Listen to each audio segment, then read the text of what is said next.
আপনারা সবাই কেমন আছেন? ভালো আছেন? জানেন আমি ভালো নাই। কেন শুনবেন আমার জীবন কাহিনী? তাহলে শুনুন। ফিলিস্তিনের গাজা ভূখণ্ডে আমার একটা ছোট্ট পরিবার ছিল, একেবারে আপনাদের মতো। সেখানে আমি, আমার বাবা, মা আর আমার একটা ছোট্ট বোন ছিল যার নাম রাইসা। আমরা খুব আনন্দে দিন কাটাচ্ছিলাম, খুব আনন্দ। একদিন আমার বাবা আমাকে স্কুলে রেখে আসলো। আমি স্কুলে খেলা করতেছিলাম। এমনি সময় হঠাৎ বাবলা আওয়াজে আমার বুকটা কেঁপে উঠলো। আমি আমি দৌড় দিয়ে গেলাম। স্কুলের বাইরে গিয়ে দেখি কি আমাদের স্কুলের পার্শ্ববর্তী এলাকাটি বোমা দিয়ে ধ্বস্ত হয়েছে।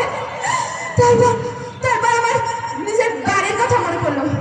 আমি আমি দৌড় দিয়ে গেলাম।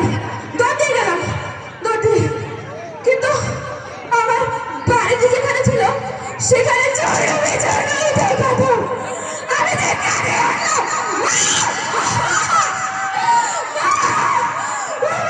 তুমি কোথায় রাইসা? রাইসা তুমি কোথায় রাইসা? রাইসা আমি আমার মাকে খুঁজতে শুরু করলাম। মা, মা, আমি আমি তো পাথরের নিচে আমার মাকে দেখতে পেলাম। আমি পাথরটা মা, মা, মা, তুমি ওঠো মা, তুমি কথা বলছো না কেন মা? মা, মা, তুমি কেন ছেড়ে চলে গেলে মা? মা, কথা বলো, তুমি কেন ছেড়ে চলে গেলে মা? তারপর আমার সেই ছোট রাইসার কথা মনে পড়লো। আমি খুঁজতে শুরু করলাম। রাইসা, রাইসা তো কই? আমার সে ছোট্ট বেটা ইটের নিচে দেখতে পেলাম। রাইসা, ও রাইসা, ও রাইসা, ছোটবেলা রাইসা আমার কথা বল, তোরা জানো যে আমার কেউ নেই রাইসা। ও রাইসা, কথা বল রাইসা। ও তোরা জানো যে কেউ নেই রাইসা।